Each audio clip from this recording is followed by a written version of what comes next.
One thing I do have to be careful of is that when things are pinching, they don't pinch like this with such uh, evenness in the masses. So it looks like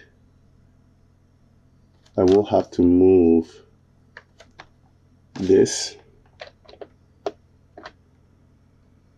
in to make it a smaller mass, like this. And then it radiates outward like that. And I think with the amount of detail I have, I can really only get in about 2 of this.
The work being done here is very much like this process. I remember when you're learning how to sculpt, or when I was learning how to sculpt in ZBrush, it was always about you stay on the lowest subdivision level possible and make sure you try to achieve the most detailed result with the few polygons that you have. And it seems like an unintuitive, or say like a waste of time to be just pushing and pulling polygons, just a minimal number of polygons around. But if you're doing it well, you should be heading in a direction where things are starting to look right, even though the geometry, the distortion of the geometry will mislead you into feeling like you're not doing anything valuable. But you just have to keep going and keep working until the few polygons you have are starting to look right. And that will matter here, because this thing is not going to look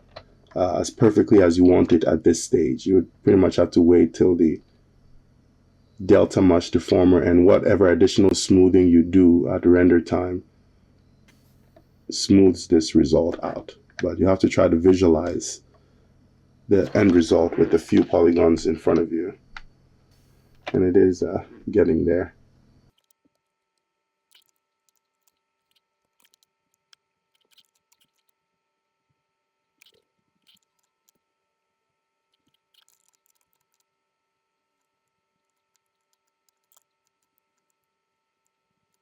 All right, so I'm going to do a few more edits, and then I'm going to do the mirroring of this stuff early, because for something like this, you definitely don't want both sides to be the same. So I want to separate them and start working on them separately, so I can do separate sculpting for this. That would make it a lot more different than what's on the other side. So I will be moving the vertices on one side around differently, just so I get some asymmetry, because this is just not going to work. Let me do just a few more things. I do want to make sure that this location where the actual scapula is does bulge a little bit, because I don't want there to be folds on this location here, because the scapula is there. The bone is very prominent. So I do want to move it out a little bit and get a mass over there.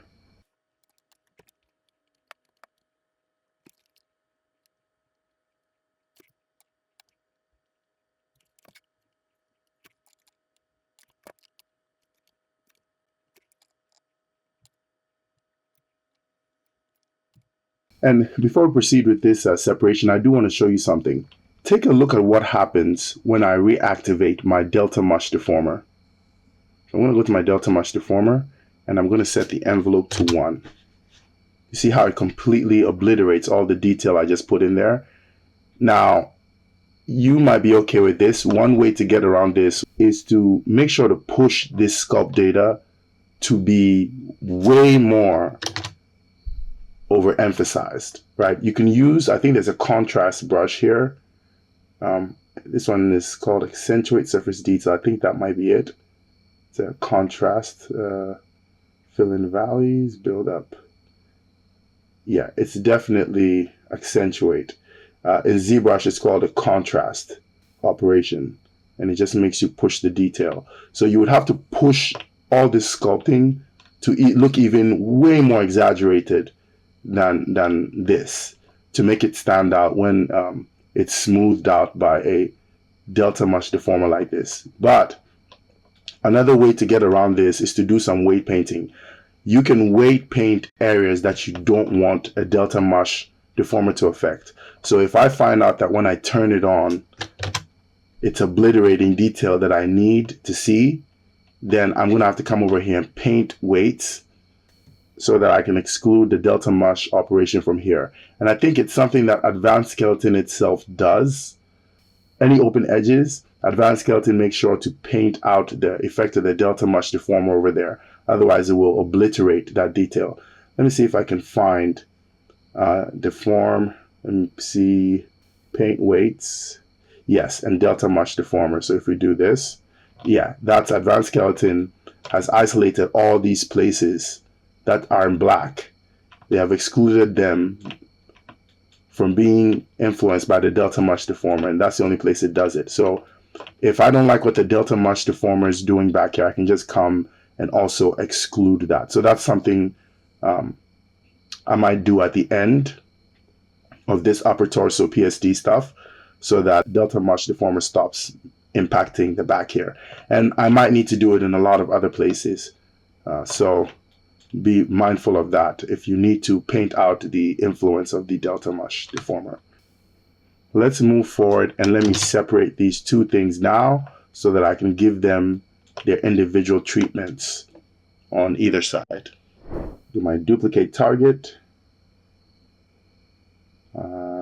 Duplicate target to get the other one. Hide the source. Label this TRGT left shoulder retraction.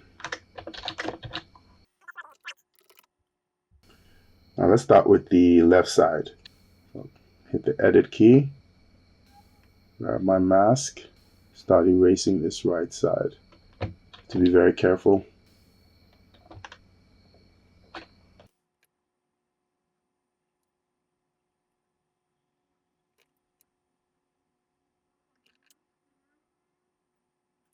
Okay, so let me zoom in there and carefully get this. It's unfortunate that the freeze brush doesn't work, and neither does hiding the geometry. It's absolutely messed up. It'd be nice if you could, they work as advertised, but I suppose maybe this is just for the sculpt brushes. It doesn't really apply to the mask.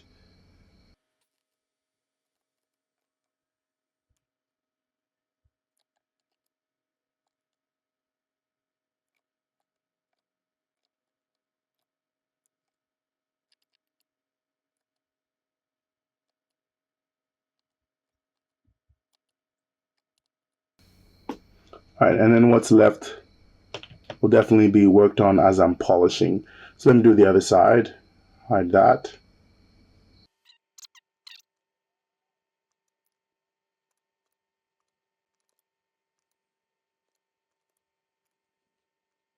All right, so now that I'm done with this erasing and both sides have been isolated, it's now time to work on them individually. So let me start with the right side and just keep it in edit mode there and just continue polishing this thing. At this stage, I can do some smoothing here in this central part.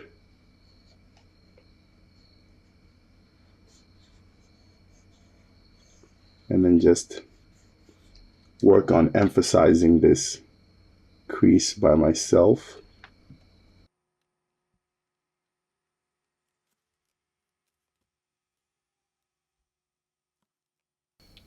I do have to be mindful of the fact that when you have a pinch like this, the side closest to the most amount of tension should be the most, should do most of the bulging. So you should be mindful of that. And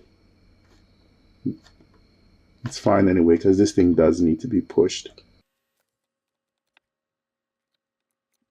And as I said, I am going to break things up. That was the whole point of isolating this. So I'm going to change this just a little bit. And at this stage, I am going to go back to volume so I can move, because I like how tight they are and how flush they are with each other. So I'm going to just go to volume so that I'm moving the entire volume as opposed to just the first surface I grab. I hope to God it's not messing up anything in the front. I don't think it will do that. It would make it a really foolish tool.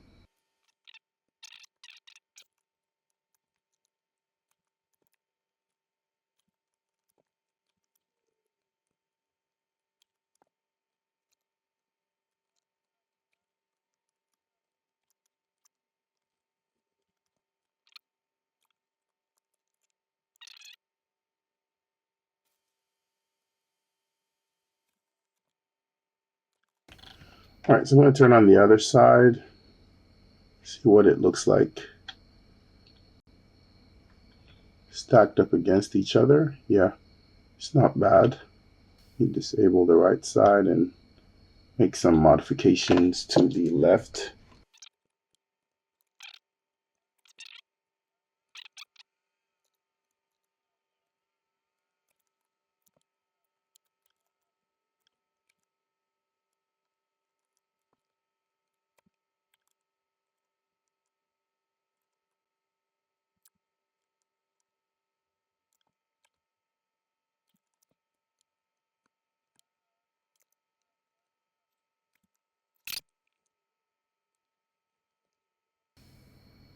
We go to 76, turn both of them on.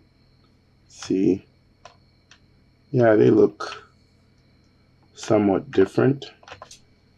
Let me just do some more work here. At least for this one, maybe I should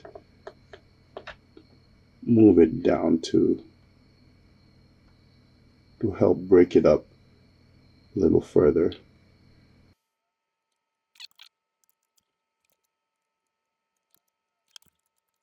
All right, so before I move forward and do any more polishing of this result, which I know looks really weird right now, but you'll see, it'll turn out for the best. I'm going to actually wire it up so that everything triggers. So we trigger our shrug, our protraction, and our retraction. And then I'm going to work on blending in the delta mush deformer. So I'm going to paint weights so that the delta mush deformer has about maybe 25% influence on this whole thing, and then blends out nicely to a full influence of 1 so that I get some nice tapering of the delta mush deformer. But we'll see. We'll see as we paint what looks good.